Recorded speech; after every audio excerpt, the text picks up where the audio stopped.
¿Qué novedades hay en el reglamento de la F1 para 2025? La temporada 2025 de la F1 es la última bajo el actual ciclo de reglas, pero esto no significa que el reglamento no cambie este año. Esto es todo lo que debes saber. La temporada 2025 de la Fórmula 1, la última con el reglamento actual, arrancará en Australia este fin de semana, y hay un puñado de cambios en el reglamento que habrá que tener en cuenta una vez que los coches salgan a la pista.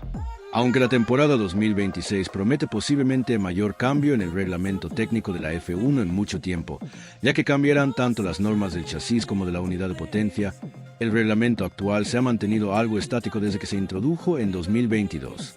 Podría decirse que el mayor ajuste tuvo lugar para la temporada 2023, ya que la altura del suelo y las vallas se recortaron en 15 milímetros y la garganta del difusor, el punto en el que el difusor comienza a expandirse, se elevó en 10 milímetros, todo ello para minimizar el efecto de porpoising visto en 2022. En general, se considera que esos cambios han sido eficaces, pero empezaron a surgir de nuevo las polémicas en 2024 en referencia a la flexión de los elementos aerodinámicos. En un principio, el organismo rector era reacio a hacer cambios al respecto, pero finalmente los habrá para 2025. Pero ese no será el único cambio para esta nueva temporada de Fórmula 1. Tanto el alerón delantero como el trasero estarán sujetos a una normativa que ha sido modificada para acabar con el furor de los alerones flexibles que estalló la pasada temporada. El alerón trasero se someterá ahora a pruebas de flexión más estrictas que entrarán en vigor a partir del Gran Premio de Australia, que abre la temporada. El plano principal no podrá flexionarse más de 6 milímetros en la dirección de la carga aplicada, mientras que el alerón superior no podrá moverse más de 7 milímetros cuando la carga se aplique de forma horizontal.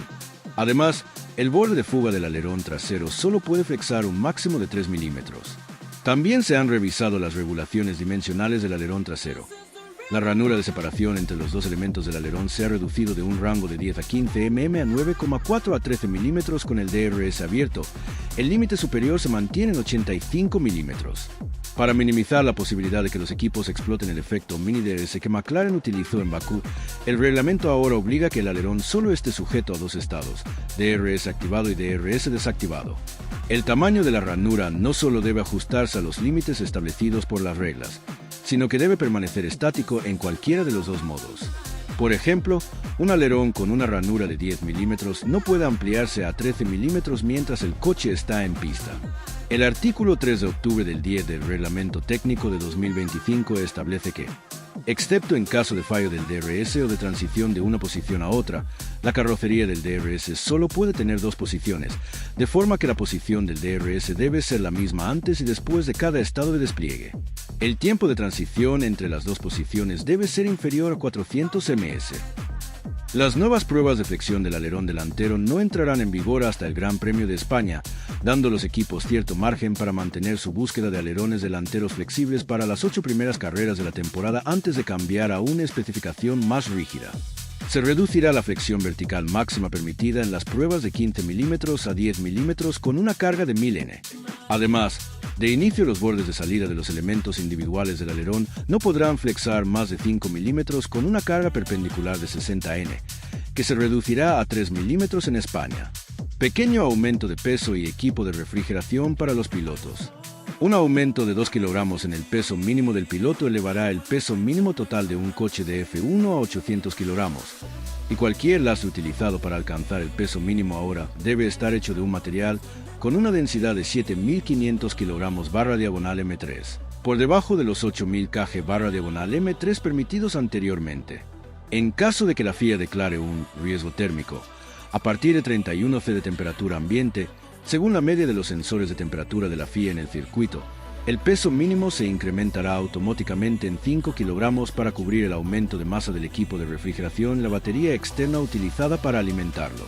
El equipo será fabricado por Chiyoda Motorsports y consta de una camiseta interior ignífuga con 48 metros de tubos por los que circula líquido refrigerado, conectado a una caja de control montada en el interior que refrigera y bombea el líquido al interior de la camiseta.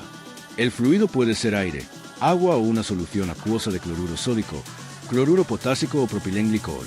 El refrigerante del sistema también debe tener un valor potencial de calentamiento global inferior a 10.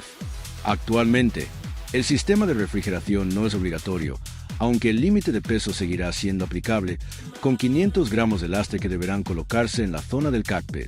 Como el sistema estará totalmente integrado en el paquete de 2026, será necesario que todos los pilotos lo lleven en caso de que se declare alguna carrera con riesgo de calor extremo. Se acabó el punto por la vuelta rápida. Cambios en las reglas deportivas. Uno de los mayores cambios en el formato de 2025 llega con la eliminación del punto que se otorgaba por la vuelta más rápida de la carrera, que se concedía siempre y cuando el piloto acabara en el top 10. Aunque la intención era dar a los pilotos más razones para tomar riesgos durante la carrera para llevarse un punto extra, con demasiada frecuencia se le ha llevado un piloto que simplemente cambió sus gomas en las últimas vueltas cuando su diferencia con su perseguidor era lo suficientemente grande. Mónaco también tiene su propia sección especial en el reglamento deportivo tras la decisión de imponer carreras a 2 paradas en el Principado. En condiciones de tiempo seco, cualquier piloto que no complete ambas paradas en boxes recibirá una penalización de 30 segundos en su tiempo de carrera. También se han endurecido las restricciones a las pruebas de TPC. Los equipos solo podrán designar un monoplaza para esos test y ya no se les permitirá realizar pruebas en un circuito en el que haya competido la F1 en los 60 días siguientes a su Gran Premio. En un equipo, los pilotos de carrera solo pueden acumular 1000 kilómetros de pruebas TPC por año natural durante 4 días. Ferrari pareció votar su propia asignación con Charles Leclerc y Lewis Hamilton antes de que hubiera empezado la campaña. La FIA también ha eliminado las lagunas jurídicas relativas a las vueltas de formación y a los coches dañados, y todos los coches que salgan desde el pit lane deberán unirse al resto de la parrilla para la vuelta de formación antes de volver a boxes para realizar la salida. Además, para evitar la situación que se produjo en Canadá el año pasado, cuando Sergio Pérez continuó en pista a pesar de los graves daños sufridos por su Red Bull RB20, el director de carrera podrá ordenar a un piloto que se detenga inmediatamente si tiene daños importantes en el coche. Las restricciones sobre la cantidad de cajas de cambios utilizadas a lo largo de una temporada se han suprimido del reglamento, ya que la FIA considera que la fiabilidad las ha dejado obsoletas. Pasamos a la siguiente noticia.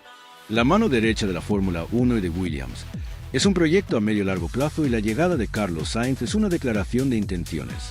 El Banco Santander desvela a relevo las claves de su acuerdo con el Gran Circo. Este año estarán presentes en las vallas de 5 pruebas. Se llamaba Banesto. Era el año 2006. Fernando Alonso era campeón del mundo de Fórmula 1 y Carlos Sainz tenía solo 12 años. Casi 2 décadas después, las letras del Banco Santander ocupan un lugar en las vallas de 5 grandes premios de ese calendario, donde todo el mundo se deja el alma por ocupar un privilegiado lugar. Su acuerdo por varios años firmado en septiembre junto a Mandamás Stefano Domenicali ha situado a Gigante como banco oficial de la Fórmula 1, aunque, como explica relevo Enrique Geijo, director de patrocinios, siempre han estado ahí, con Renault, McLaren, Ferrari hasta hace no mucho y ahora Williams. Estamos un poco siguiendo a Carlos. Él ha visto, como nosotros, algo aquí. Expresa sobre el proyecto de la escudería británica que lleva años creciendo. El Santander, por cierto, cambió el rojo de Ferrari por el azul de Williams para apostar por la nueva etapa en la carrera de Sainz, que también ejerce de embajador de Santander Private Banking. Es un proyecto a medio-largo plazo con mucha inversión, añade Geijo en una sala de la ciudad financiera del banco en Boadilla del Monte. No olvides suscribirte a nuestro canal para no perderte la última hora sobre la Fórmula 1.